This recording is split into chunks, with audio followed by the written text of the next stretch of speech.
Hello, ladies and gentlemen. Welcome back. Force here with a little bit of a discussion for you guys today. I wanted to talk with you about first-person perspective in the Elder Scrolls Online.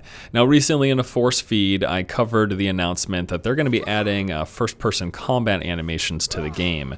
And you know, as I always do in the Force feed, I like to joke around, be sarcastic, and just be over the top a little bit. And I said it was a terrible idea, it's going to be a huge waste of time and money, and anyone who plays in that mode is going to get crushed in PvP and not know what's going on in PvE. Now, that was an exaggeration. Again, the Force feed is more meant to be sarcastic and humorous and over the top, although there's some truth to it in my opinion, and I wanted to talk with you guys about that truth and about why I think they're kind of wasting their development time and money on including the first-person combat animations. Now, I want to come right out and say this. I, like pretty much all of you watching this video, have played prior Elder Scrolls games primarily in first person. That is how those games are designed to be played. They're built around the premise that people will be playing in the first person perspective. Now, this is great for some reasons, but it's also terrible for others. It is great for immersion within the world and just you feeling connected to your character. When you play Elder Scrolls games, and I think the reason people are so attached to that series is because you're playing from the first person perspective. The game is designed that way, and you really feel like you are your character. It's this massive RPG experience that allows for great exploration of the world, and you feel like you're the character so that you're experiencing this firsthand. And I understand the sense of detachment for a lot of people when games are played from the third person perspective because you're over the shoulder, behind the head. But that's also an advantage when it comes to games that focus on a third person perspective. And it has been said, and up until this point, the Elder Scrolls Online is primarily designed with third person in mind. From the start of their development until recently, that has been basically the driving point. They said, hey, first person is an option, there's no combat animations, but third person is how this game is being designed, and it's really how it's meant to be played. So what's the big deal, Force? They've always had first person as an option. They're just adding combat animations. Well, combat animations, you can say they're just adding it, but in terms of development, this is going to take a huge effort on their part. It's going to take a lot of time and a lot of money. And it's probably the reason that up until this point, they haven't had it. I mean, it was only about a month ago where I believe a recent interview came out that said, hey, first person is there, but we don't have hands. Only a month ago. This game is planned for 2013 and they're just now deciding to add this. This is probably in response to community pressure and that they want to draw in the Elder Scrolls single player fan base, and it makes perfect sense, and I understand it, and people wanting to play it that way, I get it. But since this game is primarily designed for third person, it's going to be gimped. It's not going to be a good situation when it comes to group play. For people playing single player and just by themselves, it might be fine, but it's going to have some major problems, and I want to talk about why that is. So again, one of the pros for first-person perspective is the immersion. You really feel like you're connected to your character and in the world.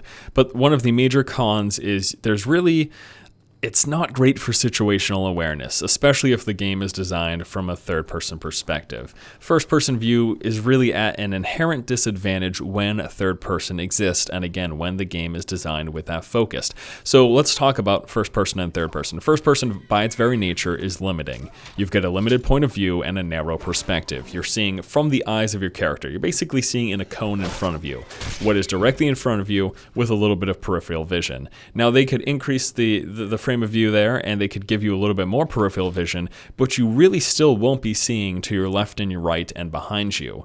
Now, the difference here is that in third person, the camera is pulled back and over the shoulder. So not only can you see what is directly in front of your character, but you can see what is to the sides, and you can see a little bit behind you. Now, seeing immediately behind you isn't the most important thing, because either way you're going to have to spin around. But that extra peripheral vision and the ability to see to your sides, and look at any game that bounces between first and third person. Third person just has more vision. They've got more capability to see their surroundings. It's not like the difference between first and third person is simply going to be third person will throw your character in the middle of the screen. No, third person is the camera being pulled back. There is more vision, and I guarantee you it is going to be the case in this game as well, because otherwise it just doesn't feel right. If you take a game that you have first person perspective and you see what you see, and then you go into third person, and then all of a sudden your character just appears there. That's not how it's designed. That's not how it's going to be right, because first person either feels odd or third person feels odd. And since we have been told that this game is designed for third person, I have a feeling that if they were to do that, first person would feel odd. So what's going to happen is that in first person, they're going to pull down the camera to be within the vision of your eyes and give you some peripheral view, but it's still going to be limited. So why is being limited a problem? First person has worked in other Elder Scrolls games. Why are we talking about it now? Why is it an issue in ESO? Well, in prior Elder Scrolls games, it has been possible because that's how the game's design was focused. And what that means is that enemy encounters and engagement with enemies were focused around the first person, and combat in general was focused around the first person. So this includes things like you're not dealing with a lot of enemy spawns all around you, you're not dealing with many area of effect abilities, and typically, if you think back to your playthrough of any Elder Scrolls games, typically you're only dealing with a handful of enemies. I would say most engagements that I had in Skyrim and Oblivion were between maybe 1 and 3 enemies on average. Now there might be situations where I encountered 15 enemies at once. Okay, but a majority of the encounters are only with a few enemies. But you look at PvE and PvP, like endgame PvE, you're talking about dungeons, and PvP with hundreds and thousands of players on the screen, that's a lot more going on. And the first person perspective with that limited viewpoint is going to put you at a disadvantage because of a lack of situational awareness. Situational awareness that was not necessary in a single player game focused from the first person perspective where you're only engaging with a few enemies at any given time. So again, it has been said publicly that the Elder Scrolls Online is built around a third-person perspective. In fact, all gameplay footage we've seen of characters, and we've seen a bit of characters in combat and running to do quests, and some of the gameplay footage that's been released by ZeniMax, that has all been from the third-person perspective. This is the focus. So we are under the assumption then that combat is going to be with that focus in mind, and we have seen gameplay footage of encounters where there's lots of stuff going on. There's area of effect abilities all around you. You've got characters coming from behind you that are spawning. Again, this sort of craziness doesn't really happen in the single-player Elder Scrolls games where first person is okay for that reason. Beyond those encounters, beyond having to deal now with AoEs and larger groups of enemies, you've got other players to be aware of. So if you're a tank, you need to be paying attention to your healer. Is my healer under attack? Well, if I'm tanking and I'm in first person, I am looking at the thing I am attacking. If my healer's behind me, I'm not going to be able to see what they're doing. So what, I'm going to stop attacking and turn around to see if my healer's getting attacked now? Oh, well, what about group communication? So you expect everyone to play on Skype or use in-game chat. Guess what? Lots of people aren't comfortable with that. In fact, I would venture a guess that most times when you're playing online, you're not going to be chatting with the group that you're with unless you're playing with close friends. It just, generally speaking, when it comes to online communities and these sort of online games, lots of people don't really like talking, whether it be because they're self-conscious or because they just don't want to deal with other people. They don't want to talk to other people. And you're going to deal with trolls and all sorts of stuff like that. So just saying group communication is key. Yes, group communication is key if you were to play completely in first person during these encounters and you had a group that were all talking, it would work just fine. But in most situations, that's not going to be the case, especially in PvP as well. So again, beyond the encounters being different because of the third-person perspective design focus with the larger groups of enemies, enemy spawns, area of effect abilities, having to pay attention to your healer as a tank, or being a healer and having to look all around you where your DPS is, picking up mods, or having to deal with aggro, like having to manage your group on top of that is going to be very difficult in first person when third person is the focus.